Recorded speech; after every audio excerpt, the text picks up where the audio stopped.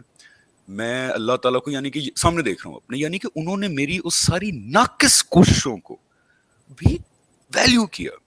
تو یہ ایسپیکٹ اللہ تعالیٰ کا جو ہے کہ وہ اتنے رحیم ہے کہ وہ کہتے ہیں کہ جو مرضی کر لو، جب تک تم سرکشی میں پرسسٹنٹ نہیں ہو جاؤ گے، جب تک تم آتے رہو گے. چلو سال میں ایک دفعہ ہی آتے رہو گے، ایسے کوئی والدین ہونا تو وہ کہیں کہ بیٹا چلو مہینے میں ایک دفعہ ہی کال کر لیا کرو، چلو مطلب 2 ہفتے بعد ایک دفعہ 5 منٹ کے لیے کال کر لیا کرو. یہ والے جو اللہ تعالیٰ کی ایک صفت ہے یہ بہت زیادہ اوور پاورنگ تھی میرے لیے کہ یار وہ اتنی بڑی ذات، لیکن وہ یعنی کہ دروازہ کھول کے بار بار بلاتے ہیں کہ کوئی بات نہیں، بہت غلط کام کر دیا، کوئی بات نہیں، آؤ تو صحیح، اچھا چلو دوبارہ آ جاؤ، اچھا توبہ کر کے پھر توڑ دی، او ہو چلو دوبارہ آ جاؤ، کوشش کرتے رہو. یہ صفت جو ہے یہ کئی لوگوں کو بڑی انبلیویبل لگتی ہے. نہیں جی، یہ اللہ تعالیٰ کی دیکھیں یہ جو صفت رحمت ہے اس کے 1000 شیڈز ہیں. یعنی اصل میں تو وہ رحمان ہیں، لیکن رحمت جب ظہور کرتی ہے تو وہ 10,000 طریقوں سے ہوتی ہے. اس کا ایک شیڈ وہی ہے جس پہ ہم بات کر رہے ہیں کہ الودود ہے، الکریم ہے، الرؤوف ہے، الرحیم ہے. یعنی رحمت کے سارے شیڈز ہیں جو مختلف طریقوں سے ظاہر ہو رہے ہیں. اس کی اپنی اپنی بڑی یعنی اہمیت ہے. یہ جو آپ نے جس چیز کی طرف توجہ دلائی ہے اس کی رحمت کا بہت ہی غیر معمولی پہلو ہے، اور وہ ہے کہ وہ توبہ کو قبول کرنے والا ہے، وہ تواب ہے. جب بندہ لوٹتا ہے تو وہ بھی لوٹتا ہے. اور کمال یہ ہے جب میں عرض کروں کہ بڑے سے بڑا مجرم ہو، بڑے سے بڑا سرکش ہو، بڑے سے بڑا ظالم ہو، بڑے سے بڑا قاتل ہو، آسمانوں کو اس نے بھر دیا ہو، زمینوں کو اس نے اپنے گناہوں سے بھر دیا ہو، سمندر کو اس نے اپنے گناہوں سے بھر دیا ہو، جس وقت وہ اللہ تعالیٰ کے پاس آ جاتا ہے ٹوٹے ہوئے دل کے ساتھ، شرمساری کے ساتھ، ندامت کے ساتھ، میں کہتا ہوں جھوٹے منہ ہی آ جائے، ایک دفعہ آ جائے، تو اللہ تعالیٰ ایسے بیہیو کرتے ہیں جیسے انہوں نے پیچھے کچھ دیکھا ہی نہیں ہے. یعنی کوئی اور ہو تو، اور جس درجے کی وہ طاقتور ہستی ہیں تو، اور جس درجے کا ان کا علم ہے، یعنی انہیں سب پتہ ہوتا ہے، دلوں کے آنکھوں کی خیانت بھی وہ جانتے ہیں اور دلوں میں آنے والے خیالات بھی وہ جانتے ہیں. وہ اگر ہمیں رسوا کرنا چاہیں تو ہم اپنے گھروں کے اندر ذلیل ہوں، وہ ہمارا پردہ اگر اٹھا دیں تو ہمارے ساتھ وہ ہو جس کا ہم تصور بھی نہیں کر سکتے. لیکن جب بندہ کوئی اس کے حضور پیش ہوتا ہے تو ایک طرف تو یہ کہ وہ انتہا سے زیادہ معاف کرنے والا ہے، دوسری طرف یعنی میں ایک ایسی چیز آپ کو بتاؤں قرآن مجید میں جو بیان ہوئی ہے کہ اللہ تعالیٰ جو کرم کرتے ہیں کہ جب کوئی شخص اس طرح آتا ہے تو اس کے گناہوں کو نیکیوں سے بدل دیتے ہیں. یعنی جب کوئی شخص تڑپ کے آتا ہے تو آخری معاملہ اس کے ساتھ یہ کیا جاتا ہے کہ جتنے تم نے گناہ کیے وہ سب میں نے نیکیوں میں لکھ دیے، اس لیے کہ جب نامہ اعمال قیامت کے دن پیش ہوگا تو میرے بندے کو شرمندگی نہ ہو، رسوائی نہ ہو کہ یہ جناب اس نے 30 سال کی عمر میں توبہ کی، 35 سال کی عمر میں توبہ کی، پیچھے کیا کر رہا تھا. لوگوں کے ذہن میں سوال پیدا ہوگا نا کیا کر رہا تھا، تو اس کو بھی نیکیوں سے بھر دیں گے وہ. تو انتہائی محبت ہے، انتہائی کرم ہے. رسول اللہ صلی اللہ علیہ وسلم نے اس کو بہت روایات میں اس کو توجہ دلائی ہے اور یہ بتایا ہے کہ جس طریقے سے تم اگر کسی